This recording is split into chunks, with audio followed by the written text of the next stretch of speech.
ليه قناغا بجهز لسوريا وأف بروسة شوا بريفدش بس هم سعيد ساق نري ما سدم واشنطن أمريكا ميفاني من سلافو ريز بوت بريز بسام بريز بسام دسبيكي دتخواسم بزاندم يعني ديتنا وبكا ما سدم لسر في قناغا بجهز حروها حل بجارتنا أحمد شارع بكي سروكي في قناغا بجهز هون شوادنا مساء الخير ئێوارەتان باش سڵاو و ڕێزم بۆ ئێوە بینەرانی بەڕێستان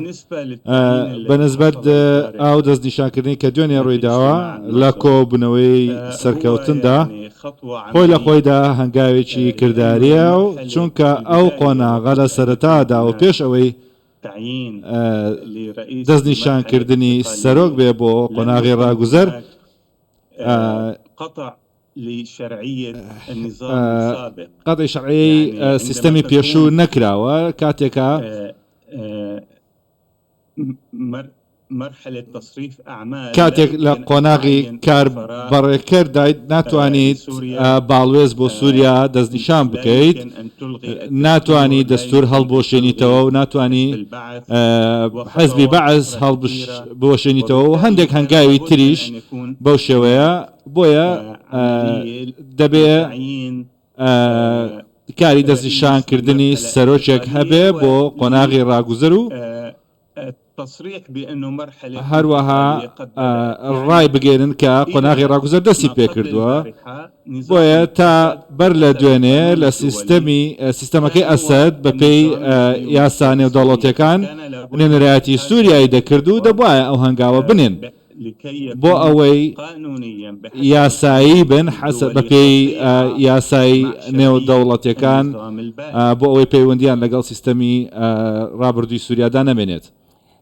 بريز بس همنها جكيتي أوروبا سزاين لسر سوريا لاواسكر بس سالك وقتا سوري سالك دمدا سوريا يكون اف بروسة دي چاوا بريفا بچم يعني تي چاوا دنرخينة قلو باوريا ولاتين روجا و أمريكا بفي قناقا و جهيز چيا گر ديتناتا بكر يعني ماذا تقصد بأنه ما بس تشيا ما رأيي بما يخص لويك بيوندي براي أمريكا و يجتي أوروبا هيت كبسيارة كرون تربكا بله او سزا لاواز کرن سزا کیم کرن بسر شامی ده يعني قالوا گومانه أوروبا گومانه أمريكا هي كو أفقو ناغا بجهيز دجي ديمقراسي بيك نيل سوريا تفي قناغي تشاواد نرخيني بريز بس لا أعتقد من بيموانية أمريكا وروشاوا من العملية أويان بدلنا به چونك أما صارتشي لوجستية دبايا أنجام بدري بلام ئەوان چاودێری دەکەن کە ئاخۆ دوای ئەم قۆناغەتی ڕوودەدا ئاخۆ لەو قۆناغەی ڕاگوزەرەدا لە قۆناغ ڕاگوزەرەدا گفتوگۆ لە نێوان پێک هاتە سیاسەکانی سووریا ڕوودەدات بۆ ئەوەی بگەن بە سیستەمێکی سیاسی تازە لە وڵاتەدا و هەروەها شێواز و ئاکاری ئەو حکومەتەی تازە دێتە وڵاتەوە چۆن دەبێت ئایا گشت پێکاتەکانی سووریا تایدا بەشدار دەبن و تەمسیلیان دەکات و ئەمەیە ڕۆژ ئاوا و لەسەر و هەمانەوە ئەمریکا بڕیاری لەبارەوە دەدەن بڕیاری لەسەر دەدەن ئەویش بە بێگومان ڕنگدانەوەی دەبێت لەسەر سزا ئابوووریەکان تاوەکو ئێستا هەندێک جموجۆڵی ئەرێنی و ڕاست هەن لەلایەن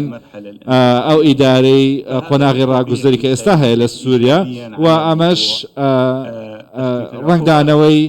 ئەرێنی دەبێت لەسەر کەمکردنەوەی سزاکان بەڵام ئەگەر هاتوو یەک جۆر حکوومەت بێ و هەر ئەو کردارانی کە دەیکا لەسەر ئارزی واقع وەکەوە نەبێت کە باسی دەکات ئەمە ڕنگدانەوەی نەرێنی دەبێت لەسەر حکوومەتەکە برز بەسام يعني حن پسپۆرین سیاسی دبێژن کو دەستوەردان دەبێ قۆناغا بەگوهێز دەژێ هەیە يعني دەستوەردانین ترکیە هەنە دەستوەردانین هەن وڵاتین دن هەنە کارگریاوی کارvedاناوی لسر عردی چی دبه بريز بس يعني هذه مسؤولية أخرى ئەمە على یەکێکە لە بەرپرسیارەتەکانی تری سوريا حکوومەتی الانتقالية ڕاگوزەری يجب سووریا عليها دەبێ على بیسەلمێنێ کە کە ئەو تتخذ حکوومەتە قرارات بحسب دەتوانێت المصلحة السورية العليا بڕیارەکانی لە بدون پێناو تأثير بەرژەوەندەکانی سووریا بدات بەبێ کاریگەری بەرژەوەندی تر وەکو جەنابتان باستان کرد وەکو دەوڵەتی تورکیا یان هەر وڵاتێکی تر بێت و ئەمەشیان لەلایەن گەلی سووریاوە چاودێری دەکرێت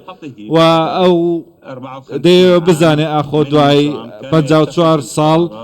بڕیارەکان چۆن لە بەرژەوەندی ئەو دەبن کاتێک کە نیزامەکەی پێشتر بڕیارەکانی بۆ